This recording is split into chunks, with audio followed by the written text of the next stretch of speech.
பிறகு பார்வோனின் மகளிடம் வந்தடைந்தது. இக்குழந்தை எகிப்தின் அரசாங்கத்துக்கு சவாலிடும் என்ற அடையாள பார்வோனின் மனைவி மகள் நேரிலிருந்து நடத்தி நடைமுறை அவள் அவனுக்கு மோசே என்று பெயரிட்டாள்.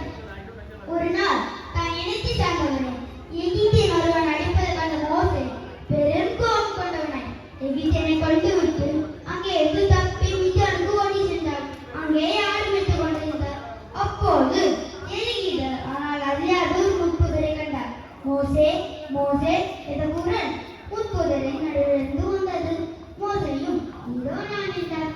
நானே உன் கடவுள், முதலும் முடிவுமாய் நானே இருக்கிறேன்.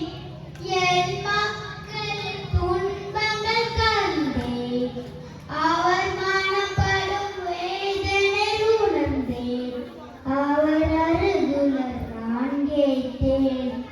நாளும் நலனும் வாவும் வளமும் வணங்கிட மனமுணர்ந்தேன்.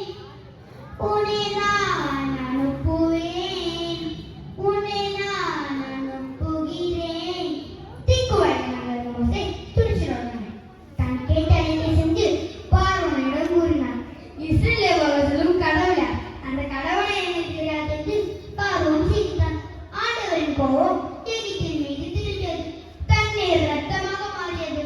தாடைகள், கொசுக்கள், ஈக்கள், கால்நடைகளின் சாவு, கொப்பளங்கள், கல்விகளை, வெட்டுக்கிளிகள், காற்றில் தலைவனின் சாவு என 10 பேர் துன்பங்களும் எகிப்தினை கதிர்காலங்க செய்தது.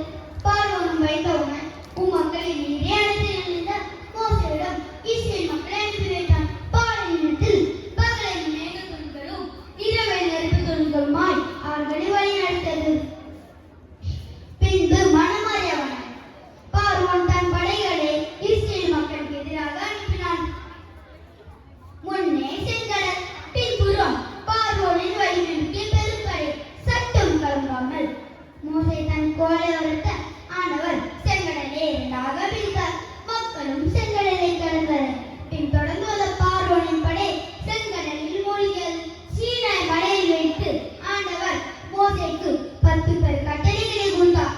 10 கட்டளைகள் வழியாக இஸ்ரவேலர்கள் கடவுளின் சத்தத்தை பெற்றனர். அவர்கள் அதிகாரத்தின் பாதுகாப்புக்கு ஒரே தேசமாக தங்கள் பயணத்தை தொடங்கினர். இஸ்ரவேலை கண்டார்கள்.